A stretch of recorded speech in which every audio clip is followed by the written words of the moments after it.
Combate, a trincheira do contribuinte. Menos impostos, mais empregos.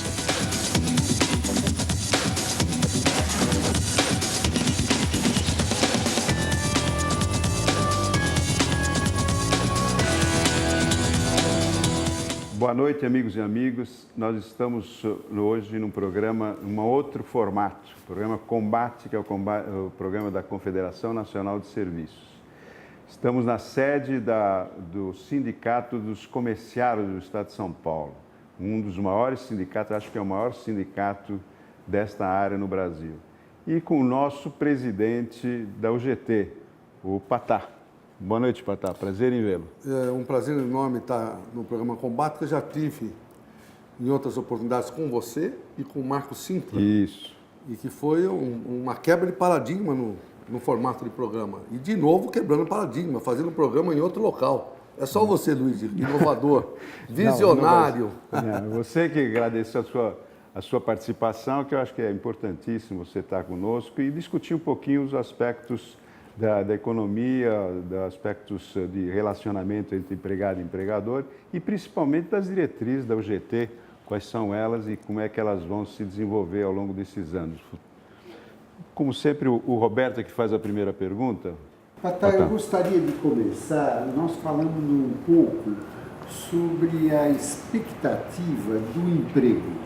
Nós temos vivido uma época muito favorável, as pessoas todas empregadas, faltando inclusive pessoas para trabalhar em determinadas funções. E eu queria saber como é que você enxerga o futuro dos próximos 2, 3 anos, qual é a perspectiva dentro do quadro político que você tão bem conhece. Roberto, esse é um dos temas talvez de maior complexidade.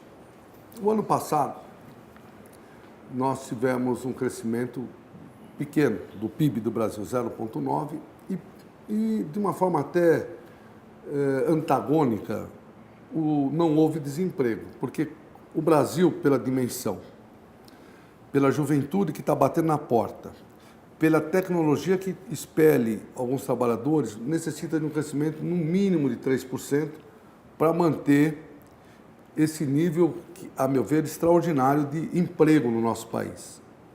Eu não sei, e alguns economistas, eu não sou economista, mas vários economistas com essa questão que eu ponderei, não têm explicação. Um deles até me disse que mais para frente, quando haver uma mudança, quando ocorrer uma mudança na mensuração do crescimento econômico, que talvez tenham outros componentes, o ano de 2012 talvez não fique com 0,9. Acreditam que houve um crescimento maior, mas pelo formato atual ficou 0,9.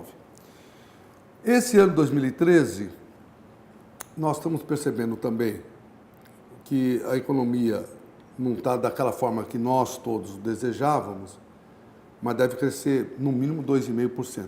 Tem pessoas que cresçam 3%. Então, o emprego deve ficar no mesmo patamar no ano passado. O desemprego estava 5,8%, saiu recentemente, na média, o que é dos mais baixos dos últimos anos. É lógico que do ano 2014 e 2015, nós temos vários componentes. Eleições no ano 2014, continua a questão econômica na Europa com problemas.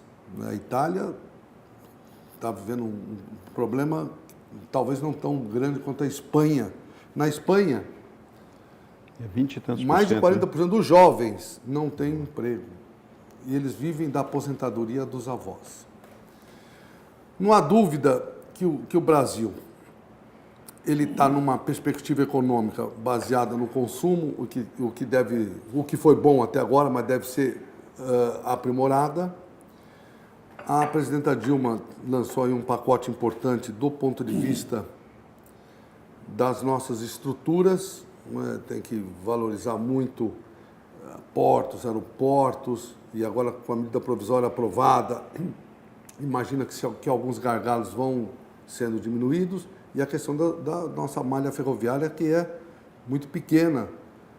O Brasil é um continente, E quando nós iniciamos a nossa industrialização nos anos 50, a nossa vocação foi para o automóvel, para estradas de rodagem. Eu acho que foi um erro estratégico, deveria ter fomentado a industrialização, mas concomitante com hidrovias e ferrovias, e não foi. Mas a presidenta está lançando o pacote nesse sentido. Então, eu imagino, eu sou um otimista, que 2014 e 2015 são os 2 próximos anos que você está perguntando, eu acredito que nós vamos ter, sim, uma manutenção desse nível de emprego que é dos melhores dos últimos anos. Está havendo algumas desonerações que eu acho importante. O que precisa ocorrer, e é o que nós falamos com a presidenta Dilma, centrais sindicais, é que haja contrapartidas, porque muitas vezes, em especial no comércio, que já está havendo desonerações em setores do comércio, mas é um setor ainda que tem informalidade, precariedade. Então, nada mais justo do que desonerar, mas exigir, porque os recursos são públicos, são de todos nós. Mas para estar voltando um pouquinho só para essa parte, antes da gente entrar na desoneração, essa parte do emprego, você colocou então que nós hoje estamos num patamar excelente, né? Um patamar muito bom para aquilo que o Brasil estava acostumado. Estamos num patamar bom. Na sua opinião, no ano de 2013, 2014, nós devemos ter essa manutenção. E no ano de 2015, que seria o ano depois da eleição, esse ano pode ser um ano problemático, porque depois da eleição sempre tem um novo governo e entra um ajuste. E esse ano de 2015, como é que você poderia especificar um pouquinho mais sobre a sua visão sobre o ano 2015? E só completando aquilo, desculpe, Roberto, com relação a esse aspecto, como é que você vê o engajamento exatamente do jovem que você falou que está na porta batendo e essa nova necessidade de aprimorar a qualidade dos nossos funcionários, dos nossos empregados, dos nossos colaboradores e como em si, porque quanto mais qualificado o empregado e quanto mais qualificado o profissional, mais produtividade a gente tem. São 3 aspectos, porque ficou faltando um da pergunta anterior, que nós estamos até importando mão de obra. Isso eu não respondi, eu acho importante antes de falar as 2 questões. E isso está ligado com a juventude, com essa questão colocada pelo Luiz, porque esse, para mim, é um dos gargalos mais graves que nós temos no Brasil. A questão de qualificação, de capacitação e preparação da juventude. Porque nós estamos, no Brasil, com um instrumental tecnológico extraordinário, mas nós estamos, muitas vezes, sem capacidade de operacionalizarmos isso. As pessoas que estão nos vendo nesse momento, pega o celular que você tem em casa. Eu tenho certeza, por mais qualificado, que esse programa é para formadores de opinião. Conforme o celular, o senhor e a senhora não usam nem 10% da capacidade dele. Isso acontece com todo o instrumental, porque nós não temos ainda uma educação e não temos uma qualificação à altura das necessidades que nós estamos vivenciando. E eu sempre digo, hoje o Brasil é a 6ª economia, daqui a pouco passa para a 5ª, quando passa a França. Temos um PIB enorme, um país rico, exportador de commodities e com alguns produtos de valor agregado. Mas nós temos os indicadores que mensuram a educação e a saúde, nós somos o 85º país. Então nós temos ainda muito que fazer para isso. E não tem outro jeito que não seja a educação. Tanto a educação acadêmica, isso para a juventude, que o Brasil ainda tem, o Brasil ainda é um país jovem, daqui 20, 30 anos nós já vamos começar, o Brasil já está envelhecendo, a nossa demografia está sendo alterada daquele momento que nós tínhamos os nossos 8, 9 anos, que nós lembramos. A expectativa de vida está aumentando. Está aumentando, tem muitas coisas ocorrendo. Deus, né? Nesse aspecto é importante, mas nós precisamos ter oportunidades. E isso não está ocorrendo. E é dessa maneira, por exemplo, na medicina. Tem aí essa polêmica, deve vir os médicos de Cuba ou não?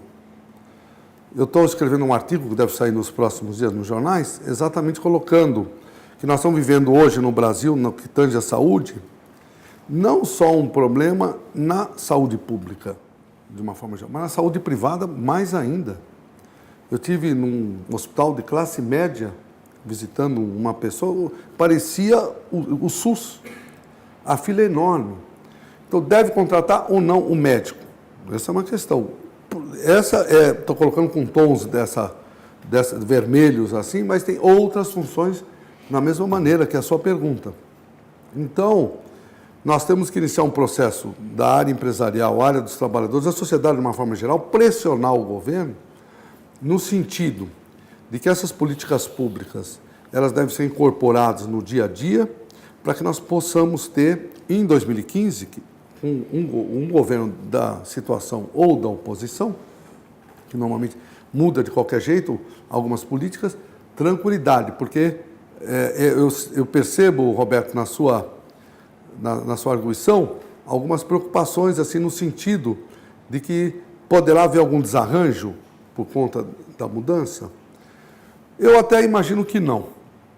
Então, respondendo de forma muito objetiva, acho que 2015 vai ser um ótimo ano, porque se todos fizerem a lição de casa, tivemos aí as reformas nos portos, nos aeroportos, independente de Copa do Mundo, das confederações e das Olimpíadas, fazer a nossa lição mesmo, definitivamente, de eliminar alguns gargalos, porque para nós todos, eu sou trabalhador, vocês representam a área empresarial, mas quando a gente escuta que um navio carregado de soja ficou 65 dias parado no porto, todinho carregado e não conseguia sair para a China, que é um dos maiores importadores que nós temos, e estava até cancelando, é um desperdício e um absurdo que ocorre. Então, eu acho que todas essas questões que estão ocorrendo, independente do governo que vai tomar posse em 2015, vai estar numa situação diferente de hoje. Eu, como disse logo no começo, sou otimista. Eu acho que todas essas políticas que estão sendo desenvolvidas, independente, então, da postura governamental de 2015, nós vamos ter possibilidades interessantes. Mas, Patai, eu gostaria de pegar esse ponto que você colocou, por exemplo, dos médicos. O que nós temos assistido aqui no Brasil é que nós temos, como você colocou, um hospital de classe média, um acúmulo de pessoas, as coisas não funcionando de uma forma adequada. Por outro lado, nós escutamos sempre uma reclamação do sistema de saúde sobre os pagamentos do SUS. As santas casas estão abarrotadas e não conseguem funcionar porque recebem e alegam que recebem muito pouco a remuneração pelo aquele serviço que elas prestam. E aí é que eu vejo uma forma, e entra a minha pergunta, será que nós não estamos mudando o foco da questão, que o nosso problema não é falta de médico, mas é uma falta de seriedade no modelo que está meio complicado. O SUS paga pouco, a Santa Casa não funciona adequadamente, aí forma-se a fila, muitas vezes o que falta é mais hospital e não médico. Como é que... E entra na mesma coisa o porto, como você disse, o navio fica 60 dias atrasado e de repente você perde a entrega que era para fazer. Esse funcionamento, você acha que o governo vai ter condições de melhorar essa parte? Essa talvez seja uma das questões mais sensíveis. Sensível porque primeiro mexe com a saúde, mexe com a vida. Ao mesmo tempo que por conta da tecnologia, por conta de várias formas de atuação do governo brasileiro e no mundo de uma forma geral, nós estamos tendo possibilidade de viver mais. Aqui nessa mesa, segundo os cálculos, nós vamos chegar aos 100 anos, tranquilos. Os nossos filhos a mais. Eu estou preparado para isso. Mas nós estamos vivendo um colapso. E esse colapso, que era visível na área pública, está chegando na área privada. É isso que eu quis. E eu fui testemunha, e é o artigo que eu estou desenvolvendo nesse sentido. Aí existe, até as próprias centrais sindicais, entre elas a UGT, União Geral dos Trabalhadores, está pleiteando 10% do PIB que seja destinado à saúde, seja um dinheiro carimbado para a saúde. Agora, só dinheiro é o suficiente? Não. Aí tem toda aquela capacidade de logística e de administrar do governo, que não está demonstrando, não está conseguindo, de não só com os recursos, mas preparar mudanças importantes. É que houve situações que eu tenho algumas preocupações. Hoje, os hospitais, na realidade, são equipamentos de hospitalidade, ou seja, o equipamento é entregue para a população, os médicos não têm vínculo mais, não é? Eles trabalham em vários lugares, não tem registro em lugar nenhum.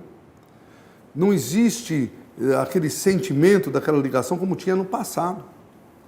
Então, isso é uma das questões. Então, hoje os hospitais, eles não têm aquela responsabilidade que tinham no passado. Se vai à fila, tem que colocar mais médicos registrados. Eles não colocam, tem lá os médicos que utilizam do equipamento, pagam, é como se pagasse um pedágio para o hospital para usar o equipamento para atender o público. E não tem aquela responsabilidade formal que tinha. Então, tem mudanças que estão ocorrendo no nosso sistema que me preocupam profundamente. E, ao mesmo tempo, situações que continuam de muito tempo, como é a caso da dengue. A dengue, para alguns locais, é sentença de morte. Continua. Como é que o Brasil ainda não conseguiu superar? É lógico que isso está ligado com outras questões, saneamento básico, e aquela ainda pobreza, por mais que o governo Lula e o governo Dilma conseguiram tirar milhões de pessoas da linha da pobreza, ainda nós temos situações realmente complicadas. Então, eu tenho muitas preocupações, essencialmente com essa, a sua também, na questão da saúde. Não os recursos somente dos 10%, não resolve. Nós temos que ter aí uma construção de uma nova política voltada para a saúde de todos nós, levando em conta a longevidade e buscando alternativas de sair desse colapso, que eu convido a vocês. Eu acho que as pessoas que estão nos vendo, se fizerem colocar na memória os últimos momentos que foram buscar ajuda em algum hospital privado, o que eu estou falando, pode ter certeza que vocês vivenciaram. Patá, nós estamos falando de infraestrutura, que exatamente é um dos gargalos do nosso problema. O governo da Dilma está tentando melhorar essa infraestrutura, mas nós temos alguns problemas de competitividade e principalmente de custos, né? Uma das nossas maiores bandeiras da CNS é a desoneração do trabalho. Nós estamos há mais de 15 anos batalhando para que o governo entenda que nós precisamos desonerar os custos trabalhistas para poder melhorar a competitividade e melhorar, inclusive, a condição de emprego. Não é tirando o direito do trabalhador. Nosso problema não é esse. Nós estamos querendo, nossa proposta é substituição de uma contribuição que hoje é sobre a folha de pagamento por uma contribuição sobre movimentação financeira, para todos os setores, não só para alguns setores ou pinçados aqui e ali para serem desonerados em função da competitividade, em função da necessidade naquele momento e com uma lei que tem um valor, uma condição finita. A desoneração foi aceita pela presidência Dilma, prometeu na campanha, cumpriu durante o mandato dela, só que de uma maneira, no nosso modo de ver, um tanto quanto não completa, né? Porque essa forma de que está sendo usado, simplesmente pensando em alguns setores, desonerando aquilo lá, que não é desoneração, tirando da folha, mas quem paga é o Tesouro. A nossa proposta não, é uma substituição tributária, onde toda a sociedade pagaria um valor baixo, que é uma alíquota de mais ou menos 0,85% sobre a folha de pagamento, nós conseguiríamos arrecadar os 160 bilhões que hoje a Previdência arrecada sobre a folha de pagamento, coisa que eu acho que o governo não teria condição de bancar sozinho, né? Ele tem certas dificuldades, inclusive, de aumentar a quantidade de setores desonerados, porque custa isso e tem que buscar depois esse recurso em outro lugar. Como é que você vê essas duas posições? Hoje tem uma solução dizemos, a alternativa que foi a desoneração, colocando o imposto sobre folha de pagamento, sobre faturamento, tirando da... mas não resolvendo o problema como um todo e dando segurança jurídica e não fazendo uma lei finita que em 2014, 2015 acaba. Esse é um tema também muito interessante. Alguns juristas e alguns especialistas na matéria de recursos humanos estão, na realidade, um pouco decepcionados, porque eles eram crentes de que com a desoneração da folha haveria uma capacidade das empresas de crescerem e de estarem numa situação de melhor forma. E isso tem alguns que estão decepcionados. Então, veja como tem certas situações que a gente coloca, não, ocorrendo a desoneração, vai haver uma melhora, a empresa vai estar mais sadia, vai ter muito mais capacidade até de gerar emprego, e não está acontecendo isso. Então, tem certas questões colocadas, por exemplo, que a folha de pagamento, tem alguns que dizem que a folha de pagamento sem a desoneração fica mais de 100% os tributos em relação à folha, e tem alguns que dizem que fica 43%. Não existe um consenso. Eu acho que nós temos, por isso que eu digo, tem que ser uma forma conjunta, empresários, trabalhadores e o governo construir uma política no sentido de não engessar. Eu sou favorável que haja possibilidade até na própria CLT de 70 anos, que eu sou defensor, pelo menos daqueles itens pétreos que fala da saúde, de direitos fundamentais que não devem ser alterados, mas tem algumas questões que devem ser aprimoradas pelo momento que nós estamos vivendo. Aprimorados. Isso deve ser escrito de forma conjunta. E, sendo o caso, tem alguns setores que realmente você, desonerando e utilizando ou o lucro ou as movimentações financeiras, praticamente esse equilíbrio, mas tem casos que não, e ocorre, na realidade, um desequilíbrio muito grande, e o Tesouro tem que injetar muito recurso, que é o dinheiro nosso, e não está adiantando. Existe, e aí retomamos o projeto do nosso companheiro Marco Sintra. Aquele projeto é muito parecido do que você estava até comentando aqui do 086. Isso. Mas isso não está o que está sendo feito está muito longe disso. Por isso que eu digo que tem que haver um debate, e nós até concordaríamos, eu acho que aquela posição trazida pelo professor Marco Sintra, se fosse implementado e da forma que ele desenhou e que você muitas vezes defendeu, eu também defendo e eu concordo. Aí sim, do jeito que está sendo feito, fatiado, e sem que haja nossa participação. Os trabalhadores não estão participando absolutamente em nenhum momento dessas desonerações. E muitos utilizam isso de forma equivocada. Desoneram, os recursos muitas vezes são cobertos pelo Tesouro e a empresa comete aí alguns equívocos de trocar o turnover elevadíssimo, de manter a informalidade. Isso eu não concordo. Eu concordaria de ter um debate, uma discussão do jeito que você no passado defendia, que eu imagino que continua defendendo, sim, que é a proposta do professor Marco Sintra. A nossa proposta é exatamente isso. Como existe, não adianta, nós vemos uma dificuldade muito clara que você desonerar um setor em detrimento de outro. A economia são vasos comunicantes. Você não pode tirar de um porque o outro faz parte. Por exemplo, se você não desonerar o setor de serviços, a Petrobras, vou dar um exemplo, Petrobras, 35% do custo da Petrobras é serviço. Se você desonerar o setor de serviços, a Petrobras continua tendo um custo maior porque está contratando as empresas que não são desoneradas da folha. Então, se a gente desonerasse o setor de serviços, provavelmente a Petrobras ia ter uma maior condição de contratar mais e por menor preço, né, em relação a isso.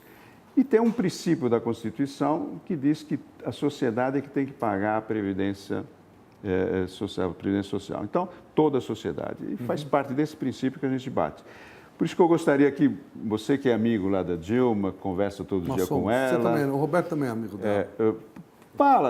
Chega, presidente, nós precisamos ter uma solução geral, uma solução definitiva, uma solução que dá segurança jurídica. Porque as empresas, por exemplo, na minha área de informática, elas terminam em 1914 2014 termina a lei.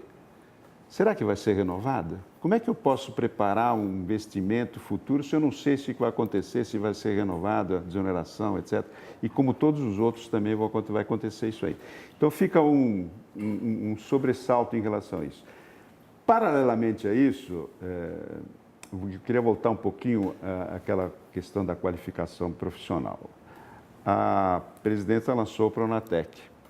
O Pronatec parece que está indo dentro das perspectivas, ou pelo menos está chegando a um nível de aceitamento, só que aceitação pelo programa feito, só que nós temos um problema, e você sabe perfeitamente que você faz parte lá do grupo do FAT, né?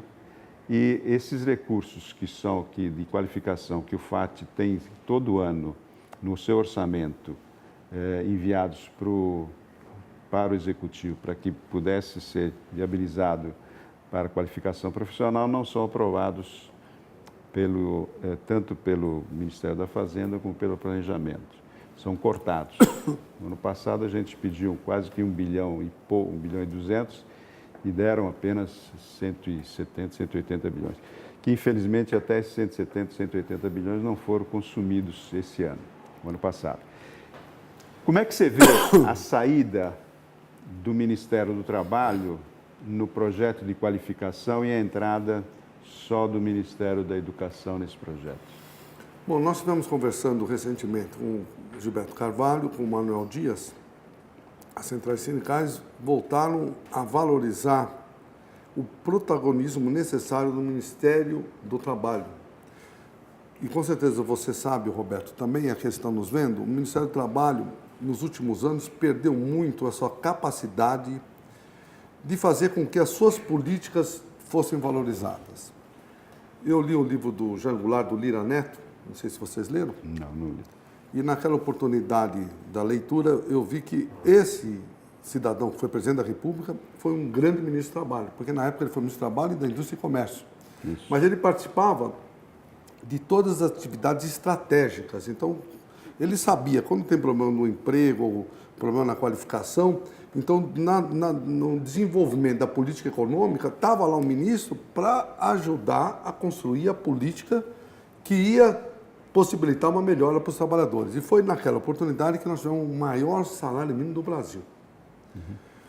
E nos últimos anos, com raras exceções, o Marinho também foi um ministro próximo, porque tinha uma relação muito próxima do presidente da República. Talvez isso teve esse significado. E nós estamos, nessa última conversa, retomando para que o Ministério da Educação até pode e deve participar. Mas isso, a meu ver, é a sua pergunta, com bastante objetividade eu respondo, tem que ser dirigida pelo Ministério do Trabalho. Eu acho que nós temos que fortalecer o Ministério do Trabalho, utilizando outros ministérios, no caso específico o da Educação, para que nós possamos, juntos, construir políticas que vão melhorar a capacidade do cidadão de compreender. Hoje vai na escola, a pessoa vai lá, o aluno vai, tal, ele sai, ele não consegue compreender um texto que ele mesmo escreveu. Imagina na questão da capacitação e da qualificação, que a cada momento tem uma dinamicidade extraordinária trazida aí, não só pela tecnologia, mas por uma série de questões do mundo globalizado. Então, eu sou daqueles, eu não sei, você teria bom para saber a sua opinião também, se nós devemos ou não voltar a ter um Ministério do Trabalho forte, um Ministério do Trabalho que tenha ingerência nos outros ministérios e que tenha essa capacidade, junto com os atores sociais, no caso, os empresários e os trabalhadores, que nós estamos lá no Codefat, como você está, dessa maneira, construir uma fórmula muito mais próxima das demandas que nós sentimos. Exatamente é isso. Eu sou totalmente favorável a isso. Quem melhor conhece qual é a qualificação profissional que tem que ser feita somos os empregados e os empregadores, que estão mais próximos, que podem dizer como tem que ser feita essa qualificação e que tipo de qualificação tem que ser feita. Por isso que esse fortalecimento do Ministério do Trabalho nesse âmbito da qualificação profissional, eu acho que tem que voltar e rapidamente, porque nós vamos perder essa ligação entre empregado e empregador, inclusive através do SINE, que é o Sistema de Intermediação de Mão de Obra, que tem que ser aprimorado cada vez mais e parece que também está um pouco deficiente em relação a isso. Por isso que eu estou totalmente favorável à volta do Ministério do Trabalho comandando essa qualificação profissional. Mas acho que o Roberto... Luigi, nada melhor do que a gente ter uma sintonia tão boa entre o empregador e o empregado. Essa sintonia que é uma coisa fundamental para nós podermos transmitir isso ao governo para que a gente tenha um caminho mais seguro. Luigi, muito obrigado, Patá. Nós estamos terminando o nosso programa Combate dessa noite e estaremos de volta na próxima semana. Obrigado a você, telespectador. Combate, a trincheira do contribuinte. Menos impostos, mais empregos. Combate, a trincheira do contribuinte. Menos impostos, mais empregos.